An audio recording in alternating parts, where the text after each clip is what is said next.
दुनिया के अंदर कोई देश ऐसा है, कोई मत, मजहब, संप्रदाय ऐसा है जो ये कह सकता हो कि उनकी उत्पत्ति भी इतनी पुरानी हुई हो?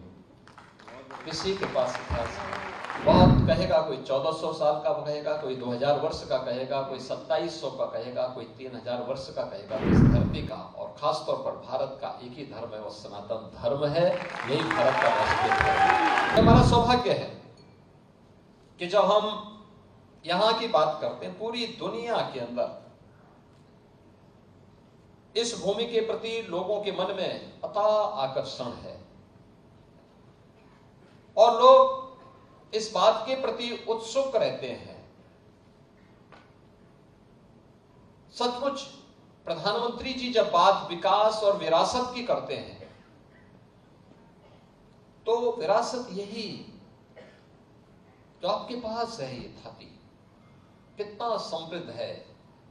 मैं भी सुन रहा था चौधरी लक्ष्मी नारायण जी से, यहां के माननीय प्रतिनिधियों से,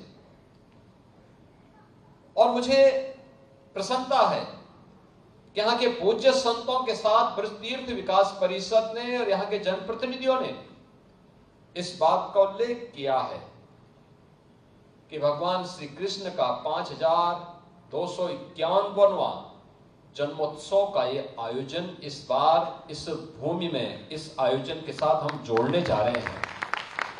आप सोचो, दुनिया के अंदर कोई देश ऐसा है, कोई मत, मजहब, संप्रदाय ऐसा है जो ये कह सकता हो कि उनकी उत्पत्ति भी इतनी पुरानी हुई हो?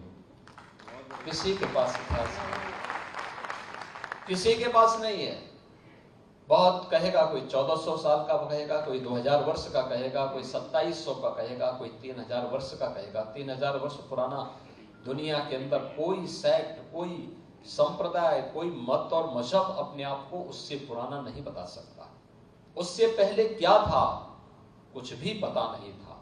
और इसीलिए हम कहते हैं इस धरती का और खासतौर पर भारत का एक ही धर्म है, वो सनातन धर्म है। यही भारत का राष्ट्रीय धर्म है। क्योंकि ये तो द्वापर की बात है। द्वापर के तत्काल बाद तो कलयुग आ गया। द्वापर के अंत में एक लंबे समय तक प्रभु की लीला का एहसास इस देशवासियों को प्राप्त हुआ था। उसकी कृपा दृष्टि इस देश पर पड़ी थी, सनातन धर्मावलंबियों पर पड़ी थी। पूरी दुनिया में केवल सनातन ही सनातन धर्मावलंबी थे और वहां से यात्रा प्रारंभ होती है। कलयुग में हम इतने वर्ष आगे बढ़ चुके हैं। याद करिए, उससे पहले त्रेता रहा होगा, उससे पहले सतयुग रहा होगा।